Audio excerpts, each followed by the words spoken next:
Zone. Thank you for your support.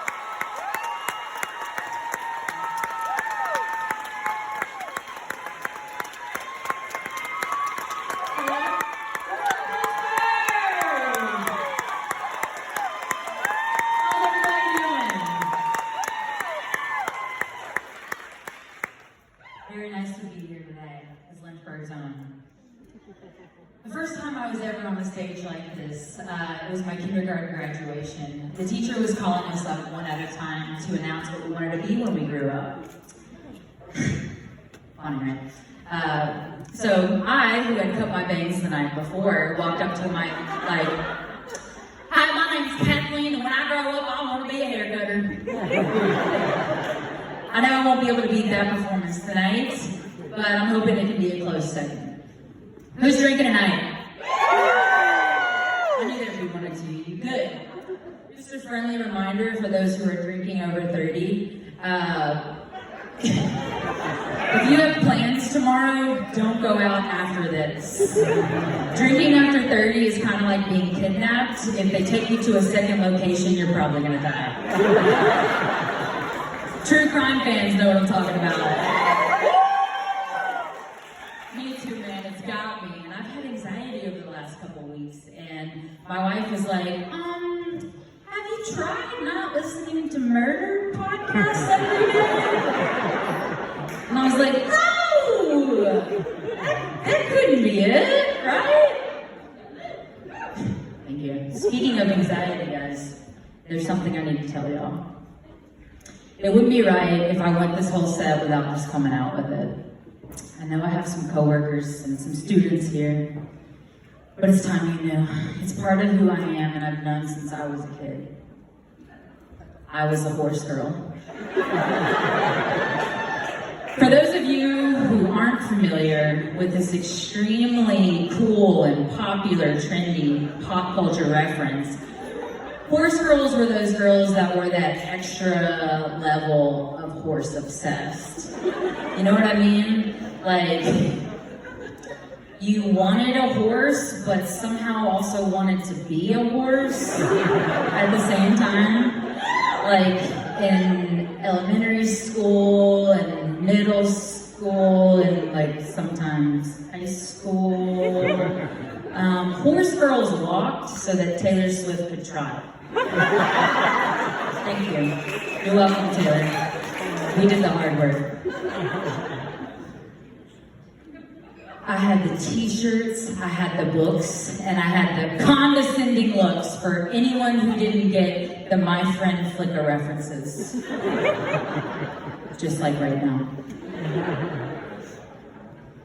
I actually earned my 9th degree black belt in horse girling when I was banned from writing horse stories during creative writing class in the 3rd grade. Yep, banned. One night, I think my 3rd grade teacher had that extra glass of wine and just called my mom up like, "Kiddo, yes, it's Cindy Bob. No, Kathleen's been acting right. It's just, every single story she writes is a coming-of-age story about some traumatized, shy girl who's learning to trust life through horses, and it's getting to me." I just came home from school one day and my mom was like, "Baby, Miss Bob don't want to hear any more horse stories, okay?" She said 15 is too many and it's no longer creative. Y'all want me to read some more stories tonight? I'm just kidding, I asked and I said no. But thank you, y'all are a supportive crowd. Thank you, Lynchburg. Yeah, give yourself a round of applause. Yeah. We're really enjoying Lynchburg. We actually just bought a house downtown. And I'm loving the new tagline that Lynchburg came out with. It's like, Lynchburg, if you can get past the name, you'll love it. Yeah, we're loving our neighborhood and we're loving our neighbors, especially our 4-year-old next door neighbor, Queenie, who lives up to every inch of her name. She's been in our business since day one, trying to figure out Gail and I's family dynamic. I'll be walking out of the house without Gail just to run an errand, and she'll just be on their porch staring at me like, "Where's my little friend at?" But one day she was determined to find out why we lived together. We were on our front porch and she starts and she's like, "Is Gail your sister?" And I was like, "Absolutely not, Gail's not my sister." And she was like, "Is Gail your daughter?" And I was like, "No, and rude. We are the same age." And she just kept guessing and kept guessing. I kept trying to change the subject, unsure of how to articulate this new experience to a 4-year-old. And finally she goes, "Is Gail your enemy?" And so I'm like, okay, Gail is my wife, okay? And her cousin just were shocked and stood still. And they're like, "Two girls married?" I was like, this is about to be a whole thing. And then they just kind of paused for a second and they're like, "You know, our boys really smell and they're super mean. That's kind of smart." Yeah, that's actually really smart. 2 girls married, yeah. Thank you. This is actually a new kind of crowd for me. I'm from Atlanta. We moved here from Atlanta. And I used to do stand-up at a lesbian bar a lot. And it was kind of weird because it was like the opposite of a Justin Bieber concert. Like, I'm on stage, but the whole crowd looks like Justin Bieber. But don't worry, my friend right here is making me feel right at home. Looking like she got her peaches down in Georgia. Thanks for sticking around for that one. But us big hair gays never get that comparison, you know? I was talking to a booking guy in Roanoke trying to do a gig out there a couple weeks ago, and he was like, "What's your vibe? What's your vibe?" I was like, "I don't know, gay Fieri?" I don't ever know what to say to stuff like that. Is there a list of vibes somewhere to choose from? Like, I asked my wife what she thought my vibe was, and she's like, "Kathleen, we are 31. See, Queenie, not my daughter." But some of you may know this, and some of you don't, but I am married to an Episcopal priest, which surprises a lot of people because I am actually a trash can. And she's brilliant. It is awesome being married to someone who's brilliant because you get to be brilliant adjacent, you know? Like, I'm smart and I know I'm smart, but like Gail's like spell restaurant on the first try smart. You know what I mean? Like, high school teachers ask you where you're going to college smart, you know? Like, the other day we were both working in our home office and she was doing some high-speed typing and I was like, "You're on a roll, babe. What are you working on?" She was like, "Funeral sermon. What about you?" And I like look at my screen, she looks at my screen, I'm like, "Oof, I just got done taking a quiz about what farm animal I would be."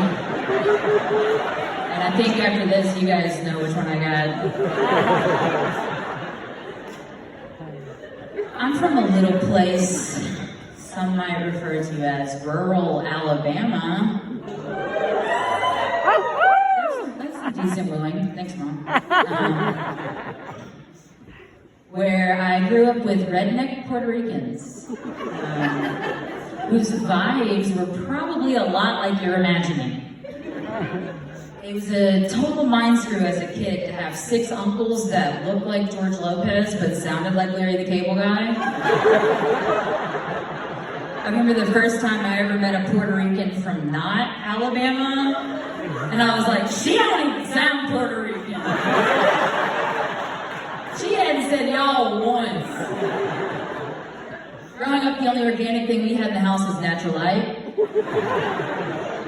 I'm trying to cook more though. I was thinking that finally during the pandemic, I was going to be able to realize my gay fairy vibes. I was going to finally get to be the chef I always knew I could be. But probably like most of you, I just ended up watching a bunch of cooking shows. Like Chopped, which is actually not that impressive to someone who grew up kind of poor. It's like classically trained chef gets $10,000 worth of ingredients to make something good in an hour. I'm like, what? We've been playing involuntary Chopped at my parents' house for years. Our announcer would have been like, the contestants have 2 hammers, pork rinds, Mountain Dew, and a broken extension cord. Go, chef! I mean, it makes them good, I'm just saying. So naturally, as you probably could have guessed, I went to the University of Alabama. Roll Tide! Roll Tide, that was fun. Please don't leave, guys, come back. It's fine, I won't talk about it anymore. There you go. Roll Tide. I went to the University of Alabama where I majored in ye and minored in hop. I'm just kidding, it was advertising and creative writing, where I definitely did not write any horror stories. That much. My first job after college was as a graphic designer at the Weather Channel. And I was stoked, but my friends were a little shocked. Like, even though we all pretty much got the same degree in advertising, I would get texts all the time like, oh my God, I can't believe you're a meteorologist now! I'd be like, girl, we are not meteorologists! You are not do I need to tell you you are not a meteorologist? I am not a meteorologist. But what I wasn't expecting was the level of fandom working at the Weather Channel would earn me with the old men in my family. I'm talking white New Balance level fame. You know what I mean? Bruce Springsteen level fame. Old dudes love the Weather Channel. They love it. Heavy is the crown though, because I get super passive aggressive texts from my dad being like, your sister's game got rained out and your app said it wasn't gonna rain. And I'd be like, again, you know I have nothing to do with that, right? And he'd be like, we drove to Mobile, Kathleen.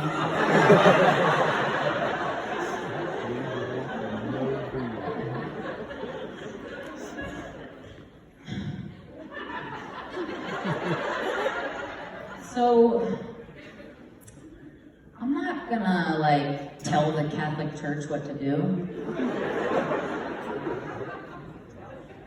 But I feel like they need to update their patron saints and things. You know what I mean? If you're not familiar with what patron saints are, they're like the Pokemon of the Catholic Church.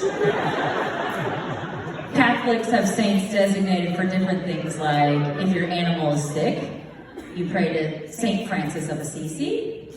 And there's like one you pray to if you lose your keys, or your virginity, or wait, I think there's a virginity one. Anyways, they need to update it for some 2021 stuff, like, have you ever prayed harder than when you think you might actually pee your pants in traffic? Dear Saint Brittany of a pee-pee? If you place a gas station on the next corner, I promise to not say the F word on Sundays. Shout out to my Catholic school kids out there.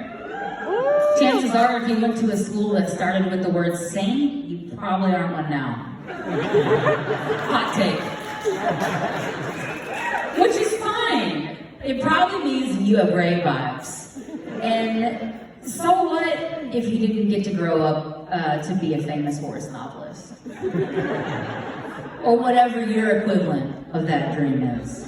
We're all here tonight because the arts are important to us, and they're important to this community. The arts have an amazing ability to heal and a magical ability to make dreams come true. Like in 2017 when I met Fortune Feimster at a show in Atlanta. And after a beer or four, I told her that I'd been following her career since AfterEllen.com was a thing. You guys know what I'm talking about. And I told her, I was like, you know, one of the goals for my career one day would be to open up for you.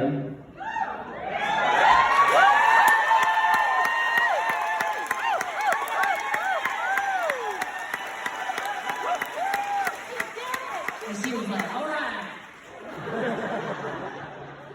The arts and the academy made that happen.